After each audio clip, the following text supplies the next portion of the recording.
Hello everyone, Nabeel Qureshi with Creed 26 Ministries. Welcome back to our series titled Islam 101, the basics of Islam.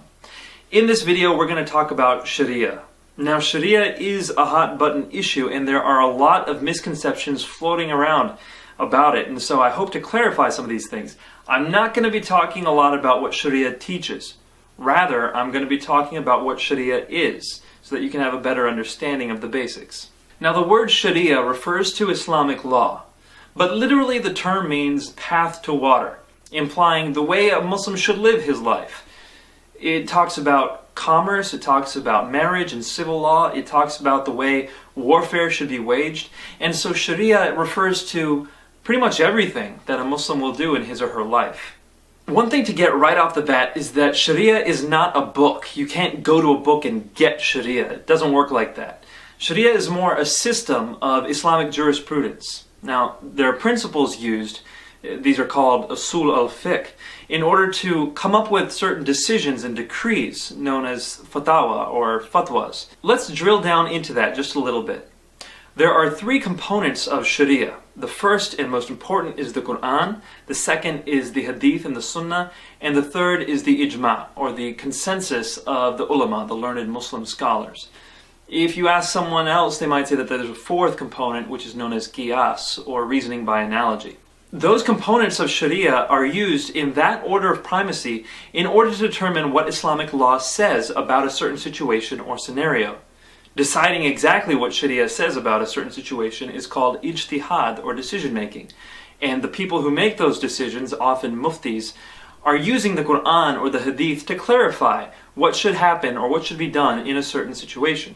For example, if a wealthy person dies, exactly how his inheritance should be divided amongst his offspring is a process of ijtihad dependent upon what the Quran says and what the Sunnah and Ahadith say. If a person is confused as to what to do in a certain situation or scenario, he will go to a mufti or some other mujtahid for a decision, a fatwa.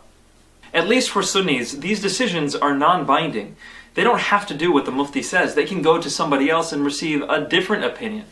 Note for disambiguation, fatwa does not always mean death threat. It can, but it's a very small percentage of how the word fatwa is used. Fatwa refers to any and all decisions made by someone who is engaged in the process of ijtihad. Now, one last thing to note while we talk about Sharia is that there are many sects of Islam, there are many schools of thought, many movements which get people to interpret Islamic law differently. And so we can't expect all Muslims to see Sharia in the same way. There are large degrees of overlap. For example, the four schools of Sunni Islamic thought all agree that an apostate or someone who leaves Islam should be killed, at least under certain circumstances. But you will also have disagreement. For example, should a female apostate be killed? Or should a male apostate be killed right away? Or should he be given time to repent, etc.? These little details are different among schools of thought. Now there's so much more to talk about in regards to Sharia. Details, more examples, current events, historical uses of Sharia. But we can't cover that in Islam 101. This is just the basics. And so it's my prayer that this video has helped enlighten for you exactly what Sharia is, how complex it is, the process of decision making, and various terms that might be confusing.